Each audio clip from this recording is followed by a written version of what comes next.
Morning, everyone. Welcome to, oopsie, let's do this. Welcome to today's webinar. Thank you so much for joining. Today we are talking the just transition in Botswana, the very first of this webinar series where we look at the different areas of the just transition in Botswana, what it means for us. Is it important? Before we even get to should we do it? Is it important? And if it's important, what does it need to look like for it to be a just transition? My name is Pate Kilisite. I am the founder and director of Sustain 267, and I will now hand over to my colleague Nicole Rombe, who will be doing our opening remarks. Nicole? Thank you so much for that, Pato. Good morning, everybody. Thank you for joining us so bright and early in the morning. As my colleague mentioned, my name is Nicole Rambe, and I am honored to open this session as we explore what the future holds for Botswana beyond the mining sector. This event, hosted by Sustain 267, we believe will be a transformative change that begins with dialogue. And this webinar is part of a mission to bring people together to imagine bold, just, and resilient futures for our communities. But people may wonder, why does this conversation matter? Well, mining has been a cornerstone of Botswana's economy since independence. I'm sure, are all aware that it contributes roughly 20% of our GDP and over 80% of our export earnings, and has helped fund public infrastructure and services for decades. But today, we face a shifting global reality with the growing calls to move away from fossil fuels, the increasing automation of mining, and the urgent to address climate change. Is we can't really depend on mining forever. So this brings us to today's theme: what comes next? How do we diversify meaningfully? How do we ensure that workers, mining communities, and the youth are not left behind in this shift? So the core of today's discussion is about ensuring a just transition, one where no one is left behind, which means supporting mining workers and communities, creating green jobs and retraining opportunities, ensuring government policies enable inclusive growth, and learning from countries that have diversified successfully. So thank you once again for joining us. This is a very critical conversation, and we are happy to have you here. However, it's not a lecture. I definitely would encourage everybody to take part in this conversation, to utilize the chat, to ask questions, to answer questions, to provide perspectives, to provide perceptions. And yeah, I think it's going to be an amazing conversation. We can't wait to hear your thoughts. Let's be open, curious, courageous as we begin.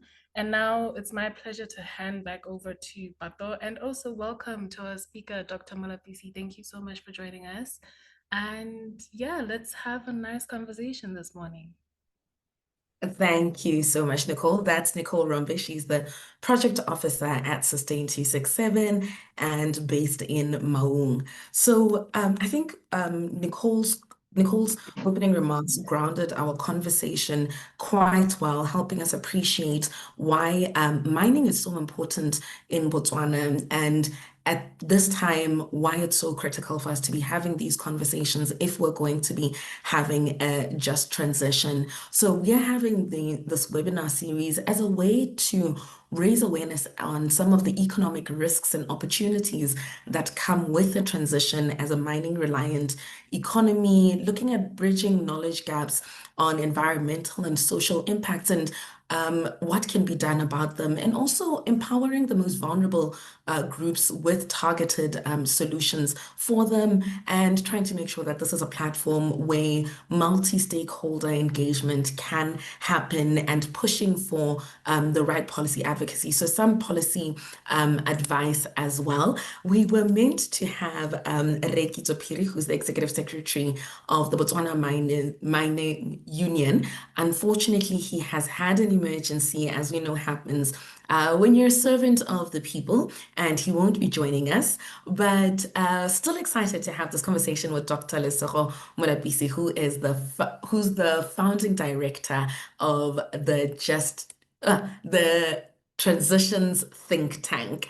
And getting right into that, I think today we'll be talking more economy than mining because we unfortunately don't have a representative from the mining communities, but we will make sure that we have this conversation again with the mining community, looking at how central they are to this conversation.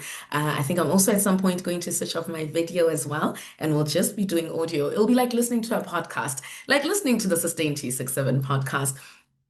To kick it off, Dr. Malabisi, my first question for you is, as an economist, as someone who has founded a think tank that focuses on just transition, what does just transition in Botswana mean for you and from your position and expertise?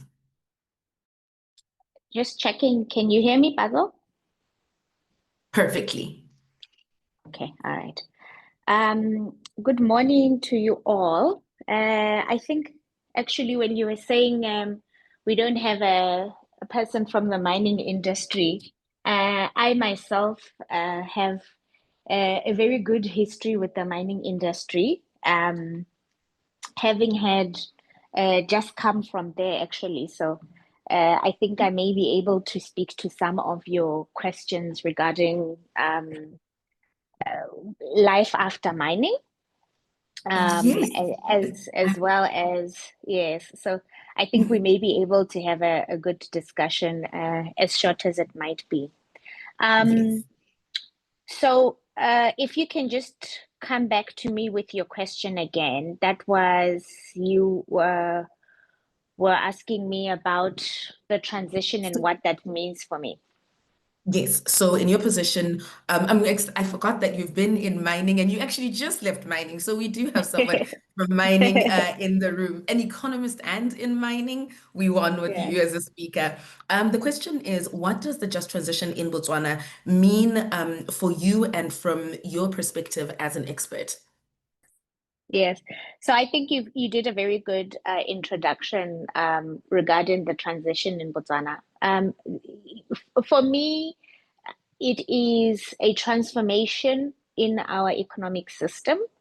Um, it is an opportunity to leapfrog. It provides an opportunity to redesign our economy and diversify our economy. I think we have been speaking for a very long time, nationwide, about the importance of not just transforming but diversifying the economy, and we have not been very successful at that, because of the stats that the opening speaker had just alluded to.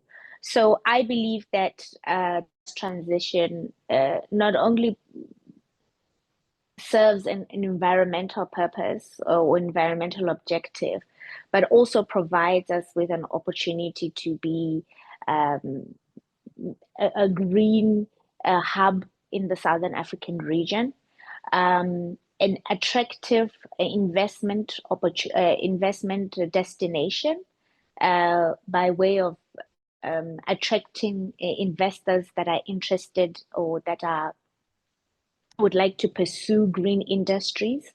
That in itself gives us a propelling opportunity. I just came from a 3-year work experience with Botswana. It was critical that our diamonds were greened as soon as possible. There have been targets that we were committed to be carbon neutral by 2030. It is essential because consumer behavior and consumer interest across the world is moving towards more sustainable products, luxury and otherwise. So we need to fast track um, um, our progress towards greening our products. So I think in a nutshell, the transition to a low carbon or a green economy gives us a chance to redesign our economy, to diversify it, to transform it, to create new and more sustainable jobs. Um, Thank you. I think let me stop there. Thank you.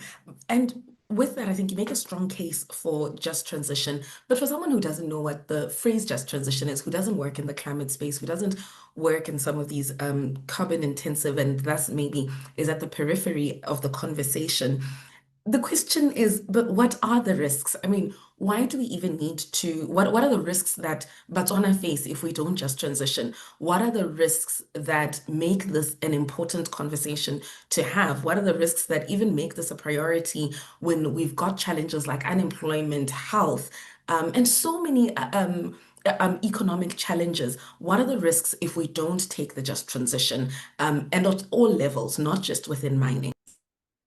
Mm, very good.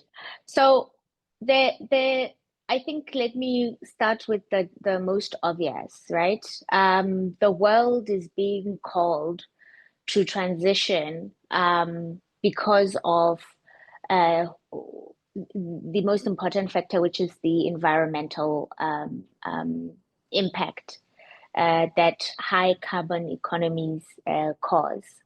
And therefore, um, without transitioning, and I speak at a global level, we will then not be able to meet any of the climate targets, the obvious one being the Paris 2 degrees, and therefore we will not be able to mitigate or even adapt to for climate action, right? So that is number one. Meaning that if you don't transition, you will then we will then not be able to mitigate against the impacts of climate change, and they will have a severe impact on our livelihoods from not just temperatures being hotter, but from agriculture, tourism, and all the other economic activities or economic industries that we so depend on. Number two is that there will be increasing pressure, as we have already seen. So I mentioned one, which is the need or the call out for producers of goods, luxury goods, and others. So luxury goods, including diamonds, to produce diamonds that are or goods that are green or that are produced with very low climate impact, right? And therefore, if we do not meet our targets or we do not meet our commitments, we will then not look or not sit right with those we have committed to, and those are our consumers, number one, as well as the other penalties that we will be faced with, right? So we need to ensure that that one good that is still very important to us, or that one product that is still very important to us, is greened well in time for us to maintain and to improve our the interest of those clients or those consumers. The next is the pressures that will come generally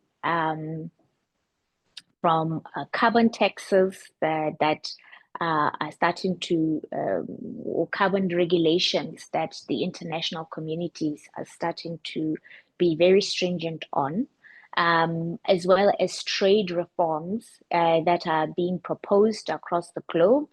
And also the pressures that will come from international bodies and consumers. I never forget that. Who are emitting more and more pressure on economies like ours to transform or be in trouble, for lack of a better word. So there are multiple risks that we see that we will be faced with if we do not transition, as well as the lack of creating new jobs, right? So if we do not transition and we do not take advantage, I think that's the other one from an economic standpoint.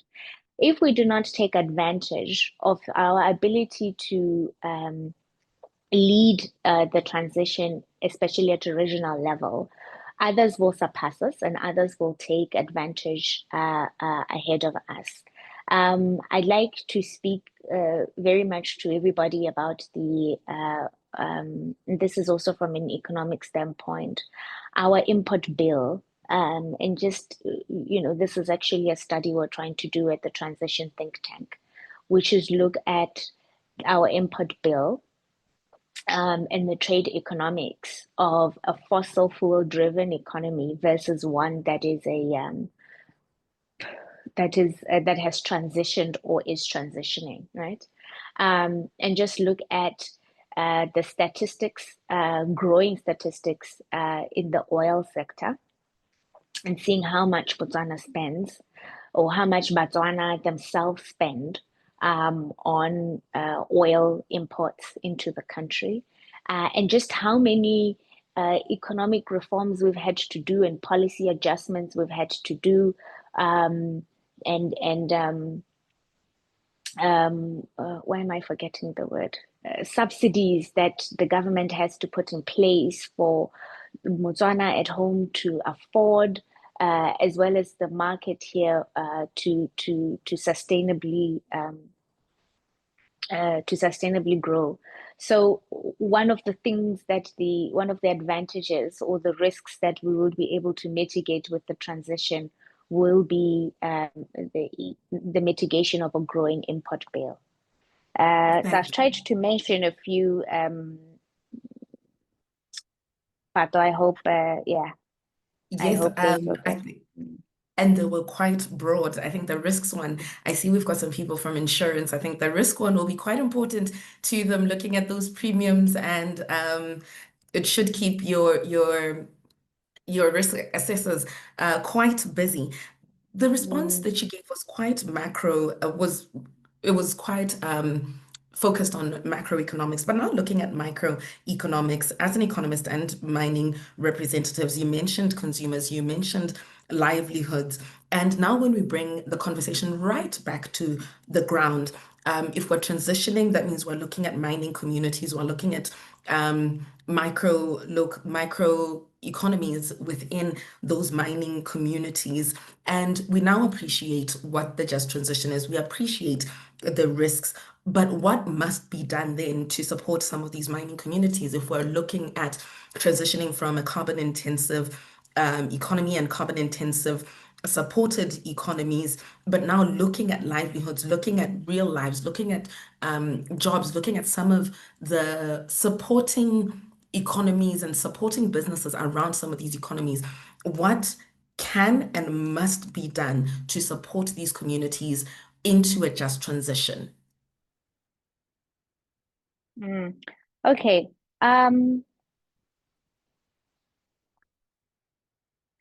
So I just want to maybe take a small twist. I'll come to that question, but I wanted to take a small detour here, that even as you invited me to come and speak today, I wanted to maybe sensitize everybody that mining in itself is actually important for the transition. It is what we are mining that differentiates, right? So we're currently focused on two commodities in Botswana, at least, that are the leading mining activities, which are diamonds and coal. And they are both endangered species, for lack of a better word. The diamonds, because of consumer behaviors, the markets are actually not doing very well right now. So this is a very good conversation at this point in time. And coal, because of what we all know about the effects of coal in energy production and just the environmental undesirability of coal, right? And we need to re-strategize as a country to try and think about a new strategy or new policies for mining, right? And those would be to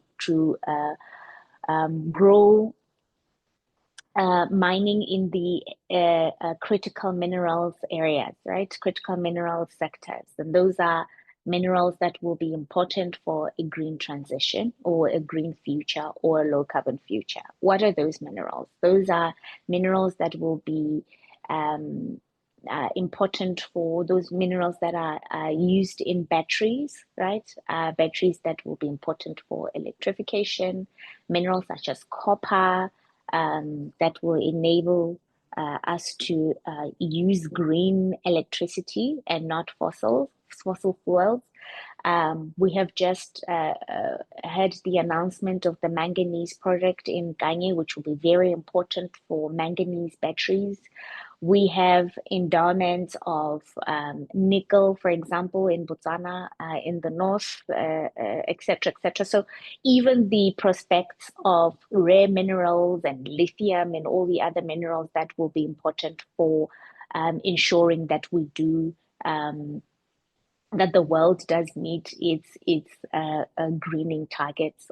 That will be very important, and therefore mining will remain important. And countries like Botswana that have that endowment will find themselves well positioned should we structure that transition in a prudent manner. So coming back to the question about what needs to be done for communities whose mines, at least, or whose mineral endowment will not serve or will not move into the future, right? And I actually, for the first, maybe last 2 years, I think from 2022 to 2024, led a very important initiative, and this was the establishment of the mine closure fund that Botswana set up. It was already in motion, but then its approvals were done during that time. This was very significant because I think it is actually a policy or a legislative activity that needs to be done across board for every mine that will be open and operational. Needs to adopt this so that there's that sort of insurance that we will not experience or we will not see ghost towns and a dire loss of livelihood and economic activity. Mine closure funds are funds that are independent or that need to be independent.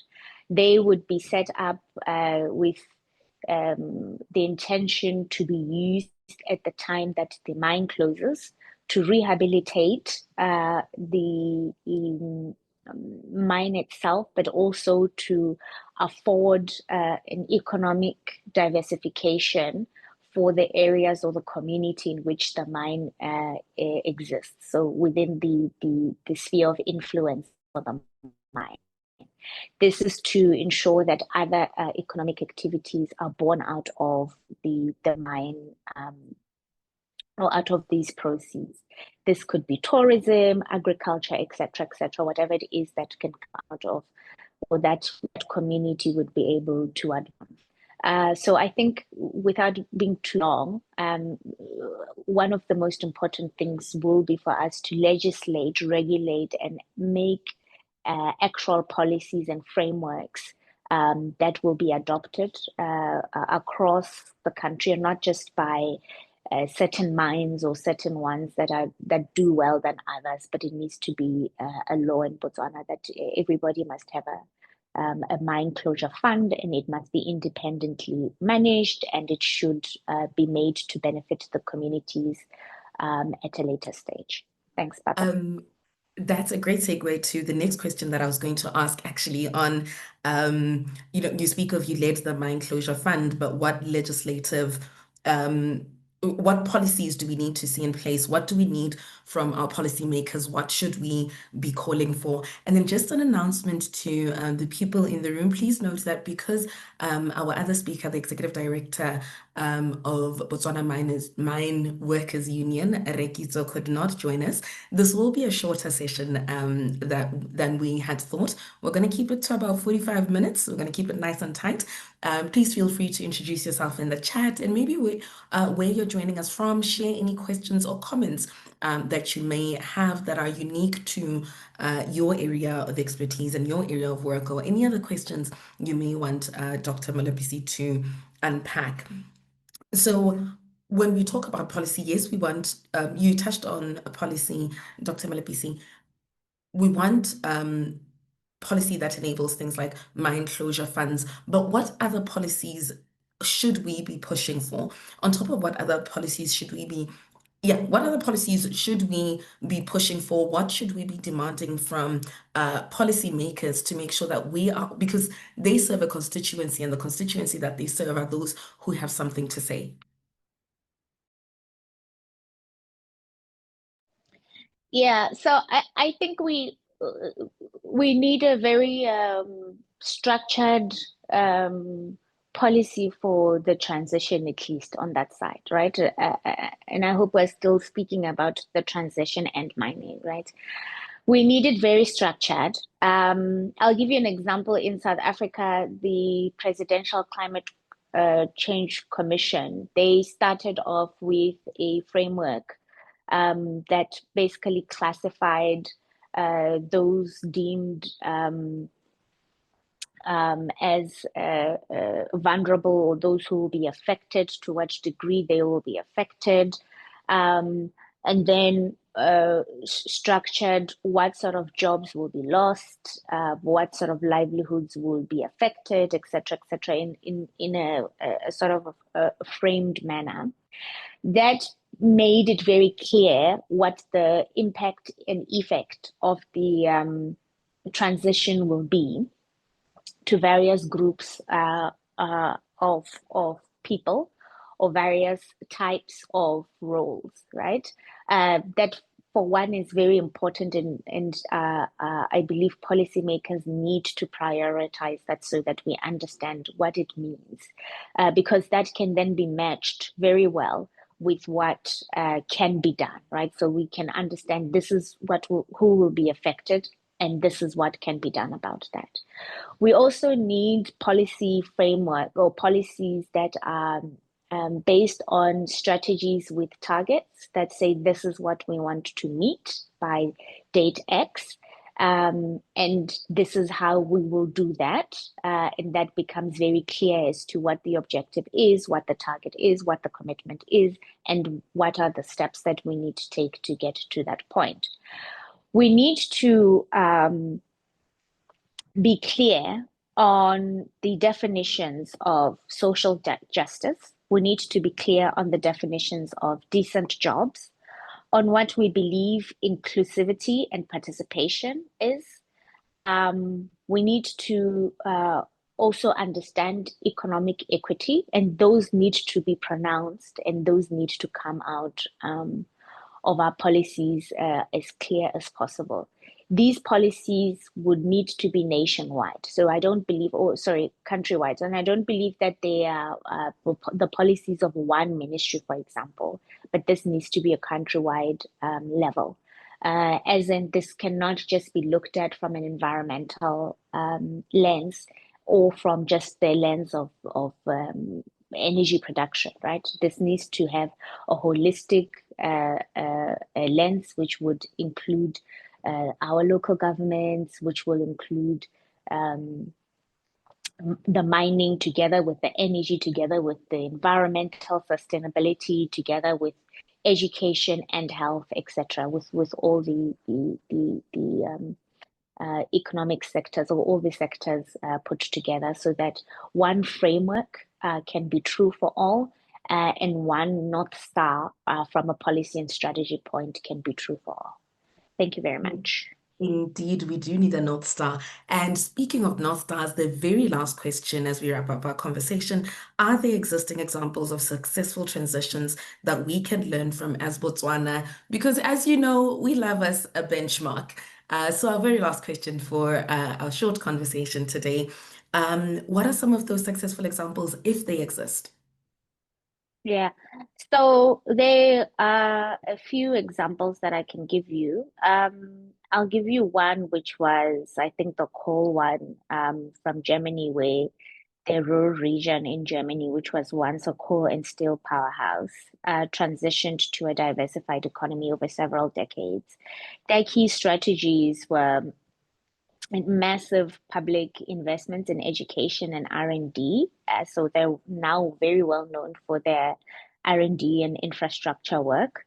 They had retraining programs that basically took many of the engineers and the technicians in there and just upscaled them, also banking on the already existing technical expertise that they had. So that went very well for them, which I also believe Botswana can benefit from the same, because we would have a lot of technicians and artisans and engineers that would come from our mining area. So I think one of the important areas in that is for us to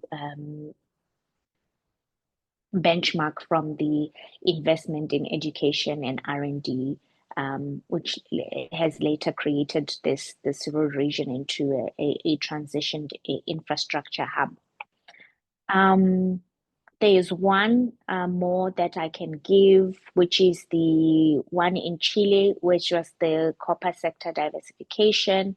This one has actually come full circle because they created a sovereign wealth fund, more or less coming out of a similar mine closure fund, which then became something bigger.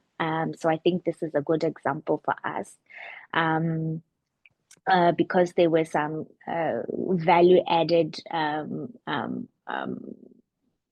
processes or activities that value adding processes and activities that were then opened in those areas. So this area was well known for copper mining at some point, and as the minerals depleted in that area, they then decided to maintain its copper activity, quote unquote, by doing beneficiation in that region, by doing processes and clean technologies in that region. So they sort of transitioned to from primary into a secondary type of economic state, and they've done quite well because now most of so they sort of import the copper from other regions in the country and other places outside, and they process and they make clean energy technology in that area. So I think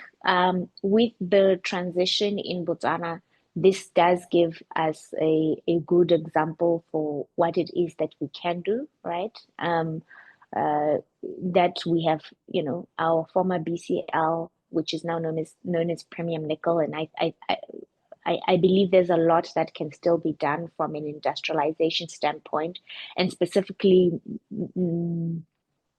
branding ourselves as the clean energy hub. And there could be a lot from a manufacturing, from an industry, and an R&D standpoint in our country. So those were the two ones that I would have liked to give today. Thanks. Thanks for sharing that. I think it's inspiring to hear that there are countries that have learned how to do it well. It's been done well before. We've seen it succeed, and that makes it possible in Botswana. And I think with that, we come to the end of our very short webinar. Unfortunately, some of our speakers couldn't make it, but you've been so generous with your knowledge, Dr. Bolapisi. I think from this, we do understand just transition better from an economic perspective, and we'll have more webinars looking at other areas. Dr. Bolapisi, thank you so much. Thank you very much. Great. If you have any more questions, this was more of an introduction to the webinar series that'll be coming up. So the next ones will be much longer. They will get deeper into the other avenues of just transition. If you've got any questions, please feel free to share them on the chat, or any comments that you may have, or any areas that are particularly important to you that you'd like to see us touch on. And maybe while you type that, if we don't have any questions or comments from the room, this recording will be available on our YouTube channel, Sustain267, at Sustain267. I will now hand back over to Nicole Rombe to give us our closing remarks. Yes, thank you so much for that, Pato. Thank you. Firstly, as we come to the end of today's powerful and necessary conversation, I want to take a moment to say thank you to Dr. Malapisi for the depth of insight and honesty that you have brought to this dialogue. Your reflections on the state of our economy, the evolution of the mining sector, and the urgent need for long-term strategic thinking has truly grounded today's session. I think I speak for everyone when I say it was eye-opening to hear not just the limitations of our current model in Botswana, but from your perspective as well, bringing the economy into it and integrating that with mining.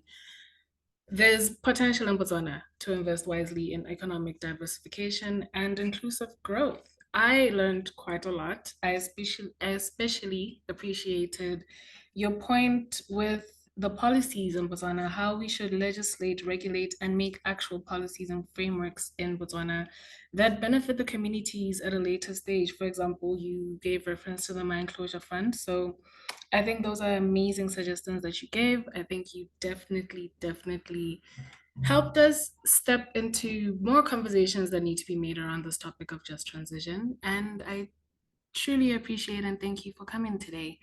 To all our listeners as well, a sincere thank you for joining. As my colleague Pata said, this is an introduction. There will be more coming. I really hope that you join the other conversations as well, that you share your inputs, your perspectives, your opinions, everything that you have to say on the topic and more. If you have any, like, I just, I really hope that you guys just communicate with us and just share your thoughts. Um, yeah, I know that sometimes it's easy to look at these topics and feel a little bit overwhelmed, but what we saw here today is that there's so much knowledge and passion across different sectors in Botswana. We have the ideas, we have the people, but now we need coordination, we need commitment and collective action from everybody. So let today be a starting point. Let's keep these conversations going in our workspaces, with our peers, with our communities. Let's continue challenging each other, holding leaders accountable to not just act in the interest of short-term profits, but also just long-term prosperity for all. Um, yeah, finally, if you're not already following Sustain 267, I highly encourage you to do so, because as I mentioned, we will continue to create spaces like this, publishing the insights from today's webinar and sharing opportunities to collaborate with anybody and partner with anybody that wants to share their insights. Um, yeah, thank you so much for coming. That's me, Nicole Rambe, and we hope to see you next week. Thank you so much, Nicole. And on that note, we will email you the recording. We hope this has been an insightful session. Please do follow us on social media to find out about the next session. The next session will be looking at youth voices in climate change, speaking to young people who have young people and what they would need for the transition to truly be just for them. What do we need in policy? What do we need from businesses? What do we need from civil society?